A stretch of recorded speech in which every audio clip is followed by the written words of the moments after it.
Hey everybody, welcome into the back room. I'm Andy Ostroy. We have Deja Foxx on today, fresh from the DNC convention in Chicago. We shall chat with her in a second. But first, thank you for tuning in. We appreciate you listening, and we'd love to hear your comments. So email us at backroomandy@gmail.com and or post on our social media, and we'll read some feedback next time. And if you like the podcast, please rate and review and follow or subscribe, and you'll be notified every time we post a new episode. So Deja Foxx, she's 24 years old and leading thought at the intersection of social justice and social media.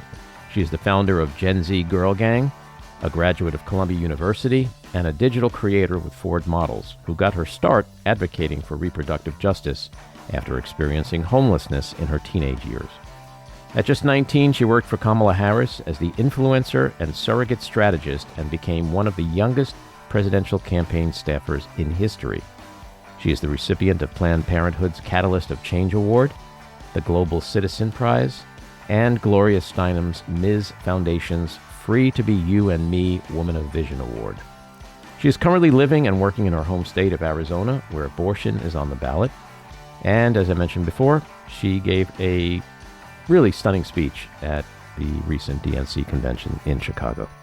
Deja, welcome into the back room. Hey there, thanks for having me. So before we get into the DNC convention and your terrific speech and the campaign overall, I would love for you to take us back a little bit to growing up in Arizona, because your journey has been challenging, but it's also been quite inspiring. Sure, yeah, I'm born and raised in Tucson, Arizona.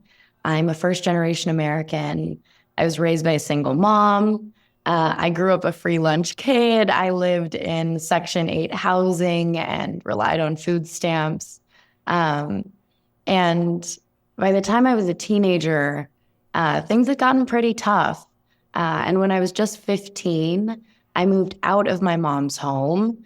I experienced something that like 1 in 30 teens in the U.S. do, something called hidden homelessness, which essentially means not having a home of your own. For me, it meant bouncing around, living with friends, and eventually living with my boyfriend at the time. And it was sort of through this experience of being a young person who was on my own that I was brought into the reproductive rights advocacy space through a very personal need. I advocated for better sex ed in my school district because the curriculum I was receiving was last updated in the 80s. It didn't mention consent. It was taught by the baseball coach, in fact. And I knew there was no one at home to fill in those gaps for me. So the first political fight I ever picked was showing up to those school board meetings, sharing my story, and pushing my school board members to do something about it. Mm. And can you describe a little bit like what the home life was like? I think I read your mom had issues with drug abuse. Like, is that what pushed you out of the house? It became intolerable to live at home because of that? Yeah. I think, anyone who has grown up in communities that are defined by scarcity, right? Communities that are made to not have enough might see themselves in this story. I was someone who was raised absolutely by a single mom, but also absolutely by my community, by my neighbors, the people I relied on. And things were hard, Oftentimes we didn't have a car, but my neighbors would pull up and drive me to school. Or, if my mom was out of work, she might volunteer to babysit for a neighbor who'd picked up a shift, right? And so I want to say that while, yes, my upbringing was hard, that is absolutely the truth. It was defined by trying to make ends meet, which is true for so many Americans. It is also where I defined my politic, which is to say that I was surrounded by people who taught me how community organizing can and should look, and that it is not always just protests or conventions, right? Sometimes it's just showing up for your neighbors. And so when my mom had issues with substance abuse that came to the point of neglect and abuse, I stepped away and I was caught by community, right?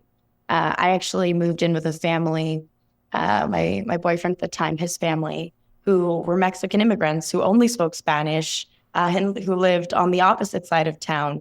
And so I also, when I think about my sort of origin story, am very much to the credit of my community made. Well, it takes a village, as Hillary said, right? That's absolutely right. It's really incredible hearing this story because it is, I think, rare, isn't it, for someone who's in their mid-teens to experience that kind of trauma at home and at the same time be so civic and politically minded, and not just minded, but to actually embark on advocacy while all this is going down. I mean, you must have been born with an incredible toolbox. You know, a professor at Columbia, where I ended up getting my undergrad degree, once told me, "You are not exceptional," which was like a little ground shaking. You are representative.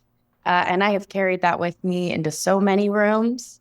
And I truly do believe that I'm representative of the potential and the talent that lives within our communities. If only opportunity was distributed equally, right? And I want to share an anecdote because you mentioned, how rare it is to be so politically engaged when also being the person or the persons most affected by these issues, right?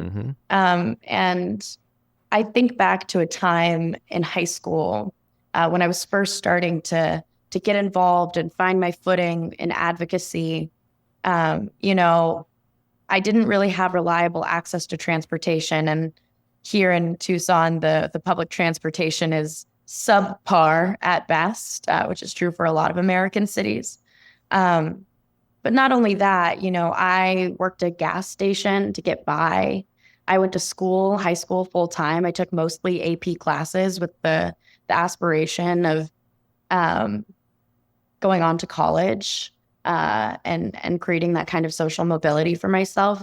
But I was also an active member of my community, right? Pushing for better sex ed, fighting for birth control access in a moment where Donald Trump was threatening to defund places like Planned Parenthood, places where I received care. And there was a moment where an organizer from Planned Parenthood came into my life and really saw my potential and pushed me to see it too. And not only did she give me that emotional support and see me for the leader that I was, but she gave me logistical support. I remember a time where she called me and asked if I wanted to go to this training. I believe it was actually a training on storytelling. And I told her, no, I can't make it. And she asked just the right question, which was, well, why not? And I shared with her my issues with transportation, not having reliable access to a car. And she said just a few words, which absolutely changed the trajectory of my life, which is that she would give me a ride. And I think about what it means as organizers, as folks who work in politics, to remove the barriers that exist for the people who are the most impacted by the issues we work on, to lead on them. And sometimes it really is as simple as asking the right questions and offering a little support. I totally agree about the representative thing, but there's a bit of exceptionalism in there too. You should take some credit for that. And I think it's kind of sad that there's not more people that are able to rise up from their own personal experiences and trauma. It's just a hard fact of life that it does, I think, take a special someone to just persevere despite their environment and the hardballs thrown their way. Good policy helps. Yep. Well, let's talk about Planned Parenthood for a second, because this is something you've been very involved with and got a little notoriety. I think there's a video out there with about 17 million views of you taking down former Senator Jeff Flake out there in Arizona regarding Title X and the gag rule and his positions on defunding Planned Parenthood. The Washington Post dubbed you the new face of Planned Parenthood, which is pretty awesome. How important is Planned Parenthood to women, especially women of color and women in low-income communities? Because it's not just about abortion, right? No, that's right. Yeah, when I walked through the doors of Planned Parenthood as a teen, I went in with no money and no insurance and no parents. And because of Title X, right, which is good policy, and because of Planned Parenthood and their staff and their commitment to care no matter what, I walked out with 6 months of birth control at no cost to me. Mm-hmm. At a time when I needed it the most, right? When I was living with a boyfriend, out of necessity. And that intervention made all the difference, right? And that is true for millions of people across this country every year, mm-hmm. Who rely on Planned Parenthood, not just for abortion services, but for things like birth control, right? The full spectrum of reproductive care, and efforts to target abortion providers, abortion bans, shuttering clinics has an effect not just on people's access to abortion, which is absolutely important, should be top of mind, but actually our access to all kinds of reproductive services. Mm-hmm. And this is one of those things where policy and people are not on the same page. 8 in 10 Americans support abortion, and almost everyone will at some point access some kind of reproductive services. Mm-hmm. And yet we have seen the Senate, particularly our GOP senators, failing to push through things like the Right to Contraception Act or the Right to IVF Act, right? And so while this might be a political game for some of them, it is deeply personal for most of us. Mm-hmm. And I think every single one of us can point to a time where having access to those healthcare services has made a real difference in our access to opportunity, in our future, and our abilities to show up for our families. Maybe this is a rhetorical question more than anything, but why do they care so much? Why do Republicans give so much of a shit about women's bodies and what they do with them? I mean, what's happening there from your perspective as someone who's 24 years old? Right. I mean, the short answer and the more recent talking point is these guys are weirdos. Right. Very weird behavior. Mm-hmm. But the better answer, the one that is sort of what we know to be true at the core, is that these bans, these restrictions on reproductive care are about control. In my home state of Arizona this year, the Arizona Supreme Court ruled in favor of a ban mm-hmm. that dated all the way back to 1864, a time before Arizona was a state, when women could not vote. And the man who actually put that law in place originally was someone of dubious character at best, who married teenage girls. And don't this is not one of those things where it was that was normal at the time. Even his contemporaries thought that was weirdo behavior. Mm-hmm. And so, this is really a through line dating all the way back to 1864 and before that, and coming full circle in this moment now after the reversal of Roe v. Wade, where we see men seeking to control women's bodies. And they do so because of the fact that when you control your body, you control your future. Good point. It's the hypocrisy you're talking about, though, is just so stunning when you I think about all the time how the guy who takes credit for killing Roe has probably paid for more abortions in his lifetime, right, than anybody. I mean, it's just stunning, the hypocrisy. You know, all these guys, like if their teenage daughters get pregnant, you know they're paying for abortions. Like, it's just not about the procedure. But you see it also with, you know, same-sex marriage and trans. Like, they're so obsessed with sex and vaginas and bodies. And like, it's beyond weird isn't a strong enough word for it. It's what right? word are you picking? What is it? I don't know. Sickness, obsession. I just don't get it, because it's just all bullshit. It's hypocrisy. I don't know. It's just so weird, but it's quite admirable what you're doing there, especially out in Arizona. I mean, do you think that this ballot measure is going to succeed in November? Yeah. Here in Arizona, we have an opportunity come November to enshrine abortion protections in our state constitution via Citizens Ballot Initiative. And this ballot initiative has gotten more signatures, not only received, but also validated than any ballot initiative in Arizona's history. And I think not just from the numbers, right, which speak for themselves, but even from anecdotal experience, on the ground experience, I go out there and I knock doors. I have made calls around this initiative. And a story that sort of sticks with me is a conversation I had with a woman in her 70s who had voted Republican her entire life. And when I spoke with her about this issue and what it meant to me as someone who was born and raised here, who is only 24 years old, who is hoping one day to have a future here, to potentially start a family, but is worried about what might go wrong, she responded by saying, you know, this issue is the number one issue for me. And she was someone who had lived in a time where abortion was banned, right? She knew the life or death consequences of it so intimately. And she committed to voting for Democrats up and down the ballot. And that is not the only conversation or the only person I've talked to that feels this way. This is, in so many ways, the defining issue of this election in swing states like Arizona.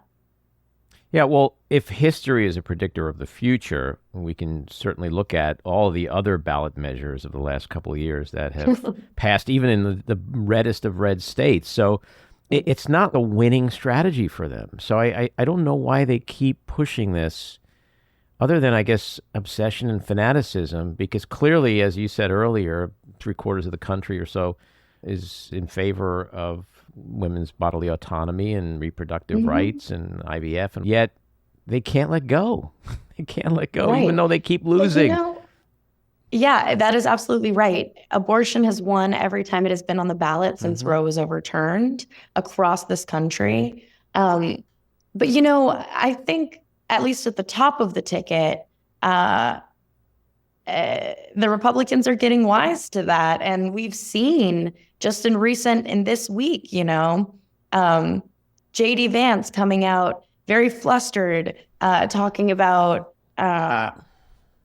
falsely claiming that, no, we were never in favor of an abortion ban. Of course, we're not in favor of a national ban, despite the receipts, the literal receipts. Wait, do you mean they're lying? Trump and J.D. Vance are lying? Right. Shocker. Crazy. But I really think there is something to be said about this, like this gaslighting, this, no, we never said that, the way they're trying to walk this back, because the truth is that up until this point and moving forward, we know this to be true as well, that the Republican Party has catered to a loud but extreme minority, right? They have not catered to the majority, and many of them have failed to live up to their job titles, which is representative. Yeah. You know, it's interesting to me. I equate Republicans' obsession with abortion to my obsession with ice cream. Like, I know it's not good for me. I know it puts pounds on. And I always say, like, you know what? I'm not going to eat ice cream anymore. And then I find myself walking past a deli and I'm like, you know what? One more night's not going to kill me. And this is the way it is with them. Like, I think in their heart of hearts, in their brains, they know this is a losing fight. And then it's like, we're not going to do it. We're not going to do it. And then like, when push comes to shove, they just can't help themselves. And it also seems to be like one of the only things they can agree on and actually legislate on, which is so disappointing, when we see things Right. like a bipartisan border bill falling through, but we can see them get it together to enact more abortion restrictions. I mean, and they failed to be able to even land on something like a speaker, or a leader of their party. I mean, they really are in disarray. And oddly enough, it seems to be that this is the one thing they can actually legislate on effectively, though it is something that most Americans disagree with them on. Mm-hmm. So you spoke at the DNC convention. What was that like? I mean, talk about public speaking. What was it, 15,000 people there? Like, what was that like to speak in front of a crowd that energized, that enthused, and so fired up? Sure. For me, it was a dream realized in that I had worked for Kamala Harris when I was 19 on her first presidential run. Mm-hmm. And if you remember the 2020 primaries field, it was a very different time. There was like 20 people running for president. Mm-hmm. Her political star and her image and her recognition was different then. But when I decided to drop out of college as a first generation student to go work for her, it was because I saw myself in her. I saw myself represented in her as an Asian American woman, a first generation American, someone raised by a single working mom, right? Mm-hmm. Someone who's been the first in nearly every position she's ever held, and someone who embodies what it means to be fearless. And I made the fearless choice to go put my life on pause and work on that campaign. And it took a whole lot of vision. It took a whole lot of imagination and faith. And the visions that kept me going while we were doing this work was exactly what I saw at the DNC, right? The signs that said Kamala, the conversations on the main stage about families that look like mine, that look like America, right? Mm-hmm. Conversations about an opportunity economy where young people don't just get by, but maybe have a shot at getting ahead. And seeing all of that come to life was already so fulfilling for me. But to get to be a small part of it, right? To get to add my voice and my story to this historic moment was a true honor. And when I got up there and I spoke, I was absolutely speaking to the room, delegates, electeds, press, creators. But more than anything, I was speaking into the camera. I was speaking to the free lunch kids at home. Mm-hmm. And one of the lines that I feel really captures what my speech was about,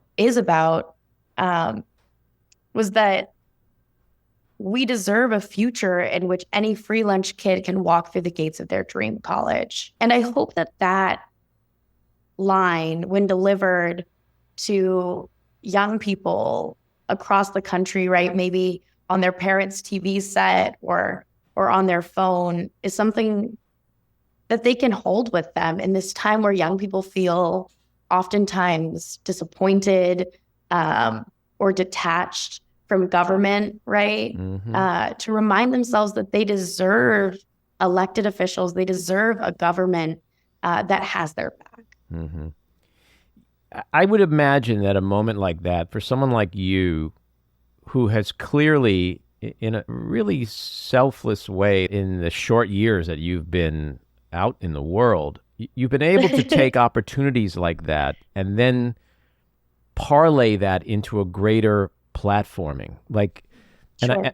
I'm sure this speech and your presence at the convention will give you much greater opportunities to continue doing the things you're doing and spreading the very important messages that you just spoke of, because that's really what it's about. And that's, again, getting back to your toolbox. It's something I can identify a little bit. After this conversation, you can go Google me and find out my personal trauma and challenges I've gone through. But I've always tried to take that kind of thing and put it back in the world in some kind of positive way that sort of makes what I went through not just hard and traumatic, but an opportunity for other people to learn and grow from it. And so it was apparent watching you at that convention that this was just going to be another thing that you're able to use to help people. In terms of your fellow Gen Zers and also millennials, they're so important in this election. When you think about reproductive rights, climate change, school shootings and gun violence, when you think about saving democracy, voting rights, all of that, you would think young people will vote in numbers we haven't seen before. Do you see your fellow young people fired up enough to really go out and make a difference this election? Yeah, I think young people are already making a difference in this election in a way that is distinctly different from the past. And,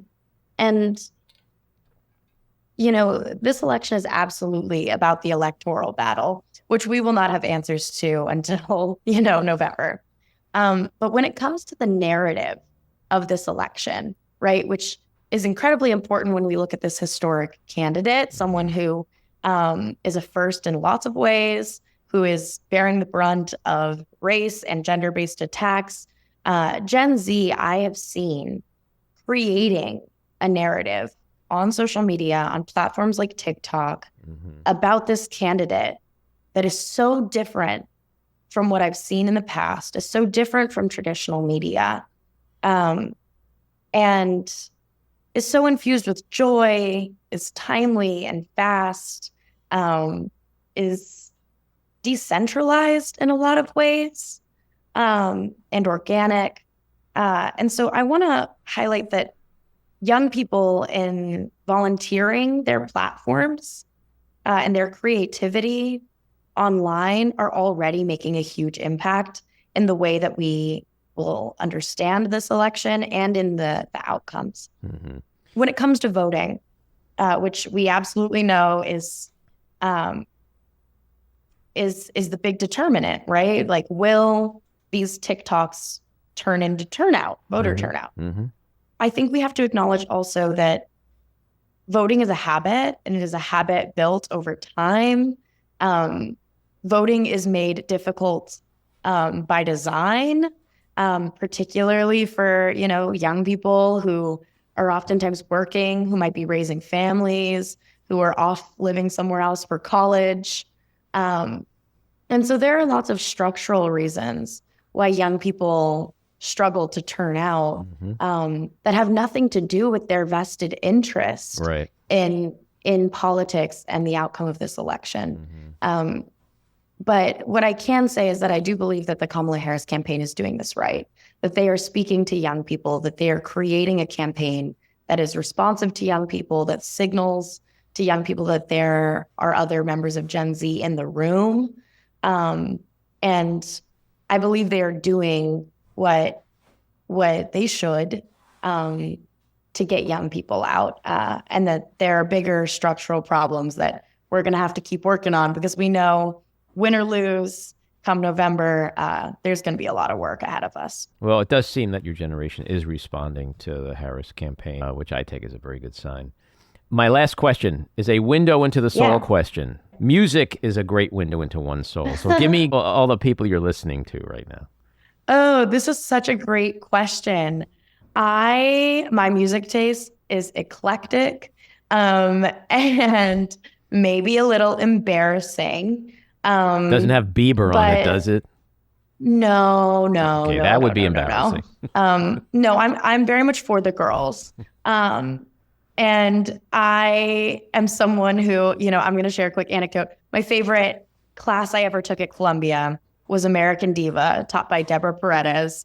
And if you really look hard at this election, I believe this is the election of the pop girls. So some of the people that are on repeat for me, Chappell Roan, right, our Midwest princess, Charlie XCX, Kamala is Brat, and then, you know, just other folks. I think for me, this is also a time of girl rage. So I'm definitely also leaning in to divas like Olivia Rodrigo, who harness some of that teen angst that I think is fueling a lot of this election for me.